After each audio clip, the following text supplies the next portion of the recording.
And here we go at 9:30 in New York City. Look at that.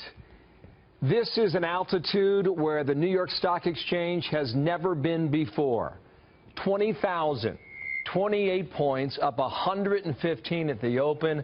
This is historic. We have moved more than 2,000 points since the election back in early November, and many people call it a Trump bump. And that's exactly what we're seeing yet again today. It had been a stubborn market. We watched it hover around 19,900 for weeks, and today is the day. For the first time ever, Shannon, the Dow Jones Industrial Average has topped 20,000.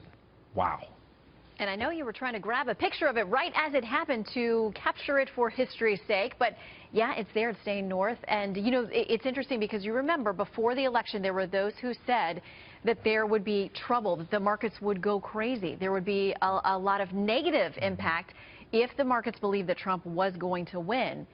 And reality maybe seems a little different. Markets don't like instability, and during the election night, overnight, when it was clear that Pennsylvania was called for Mr. Trump and made him the next president of the United States, the futures market and overseas, they tanked. They were off about 850 points to the downside. And we did open lower the next morning, but we finished up with a surge throughout the day and ended up in positive territory. So oftentimes, what do they say?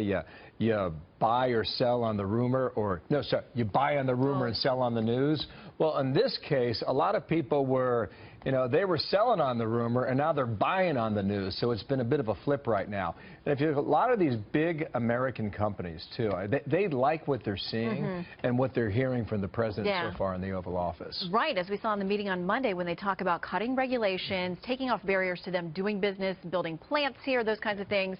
It's being well received, that kind of talk. And not just from the car companies, too. The union leaders from 2 days ago, when they hear about TPP, which they did not like at all, they thought it treated American workers unfairly. When they saw the order that said the withdrawal process has begun, they cheered that news from the Oval Office. So here we are. We'll see whether or not we finish above 20,000. That'll be the next marker for investors as they watch this. 20,000. Wow.